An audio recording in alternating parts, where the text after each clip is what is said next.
Well, folks, we've done it. We've invested in our next little bit of property. Well, sort of. I'm here at our local community garden. It's kind of impressive how big it is.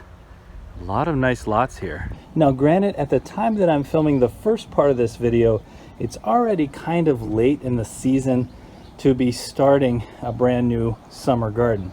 We're already at the beginning of June, but we've been driving by this place for quite some time, and we saw a number. We decided to finally give a call and see if they had anything left, even though you can see a lot of these gardens are already well along their way. And as luck would have it, there was a half a plot still available. And so here we are with a 9 by 24 foot plot. That's a 3 by 8 meter plot that we can grow in. Now, this video is going to take place over the course of a month plus, so you'll see some changes happen here. But the first thing we have to do before we get started planting anything, and we'll talk about all that here shortly, we have to get this cleaned up.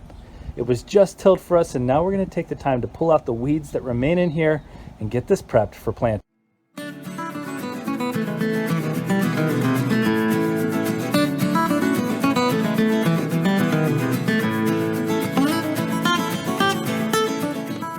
Get everything out of here. I have to come back through. There's some weeds onto the side here, and there's some I gotta pull from the middle. But one of the things you probably noticed is that this is a really wet soil, and that's because for the last couple of days we've been having a ton of rain.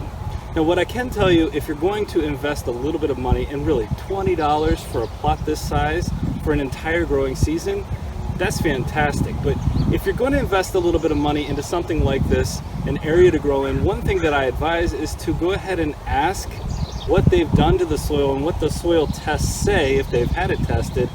And I can tell you that's helpful information, especially when it comes to understanding what you're going to need to do as you're putting your own plants in the ground. And what they told us about the makeup of this soil once we asked was that over the last couple of years they've been adding a lot of organic compost at the ends of the seasons, and then on top of that they have had it tested, and the test came back to say that they needed nitrogen and they needed potash. So as we plant our vegetables, we'll know what organic fertilizers we need to add to make sure that they are strong and healthy. And you can see from this brief look around, the people are definitely having success in this area, just growing a whole bunch of different vegetables in here.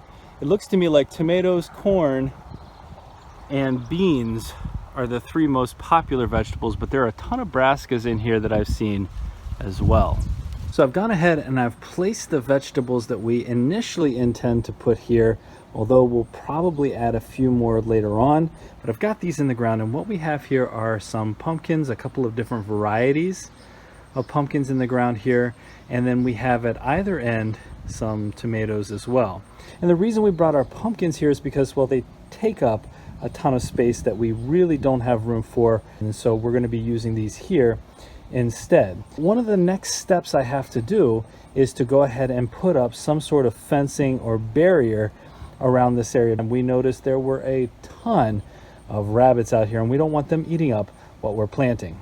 One of the really cool things about gardening here is that this fencing is something, you know, they have extra from year over year. And so we were able to just take the stakes that were here, some of this chicken wire, and we're able to wrap it around our gardens. We didn't have to pay anything extra for this. So bonus here, they've also got tons of gardening supplies out here, so you don't have to bring your own tools.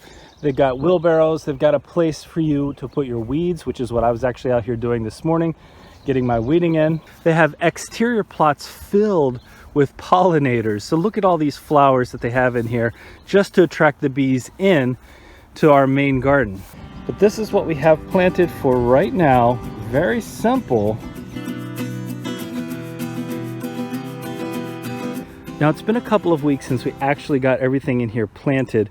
I waited a few weeks to let things get started before I showed you around in the, I guess we could call it the community garden allotment here.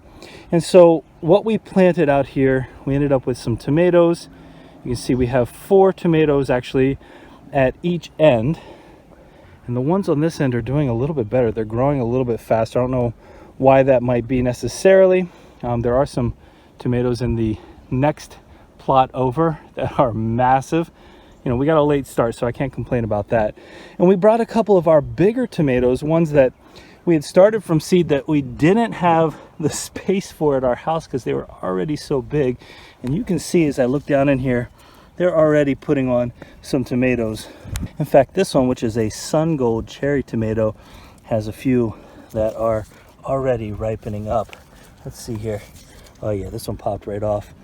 So these are already coming in. We're getting tomatoes already. And then we planted a few different varieties of pumpkins in here. And one of them already has a blossom on it. So that's pretty nice. You know, they're just again starting to take off. They were really small, kind of yellowish when we first got them in here. Once you get going though, they're going to take off. And we had a little bit of extra space, so we thought we would plant a few melons in here as well to see how they do.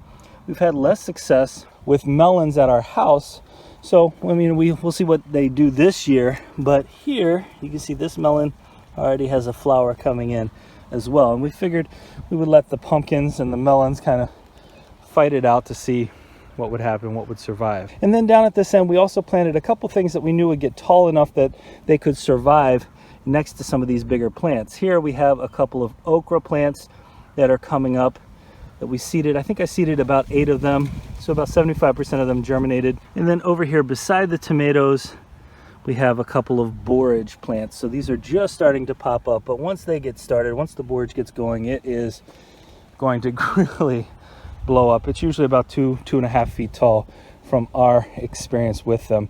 You know, it'll be interesting to see how the borage impacts our tomatoes here. Now my understanding is here in this garden there are plenty of pollinators. There's just so much great food surrounding us, so I'm not at all surprised that there are going to be lots of bees, lots of other pollinators in here. I'm not going to spend too much time on other people's garden here, but it's a great space to be. And again, $20 for the entire season. Now, one of the other things we've been thinking about here is, well, you know, at home, we grow everything organically. We have that complete control. Here, we're using organic practices as well, but we really can't control what other people are putting on their gardens. And so if they're using pesticides, etc., we don't know. And so we know the food that's coming out of here, you know, technically probably isn't going to be nearly as organic. Their irrigation system, well, really can't be beat. This is fantastic. They have these hoses running the whole way through the garden. Super easy to go over and just get these going so you can water everything. Well, there we have it, folks. A fully watered couple of weekend garden plot here at the community garden. And I gotta tell you, I'm really excited for how this is going to grow. I've got to get back out here soon and give it a little bit of fertilizer. We hope you enjoyed this video. We're excited to keep you updated out here on our new plot of land.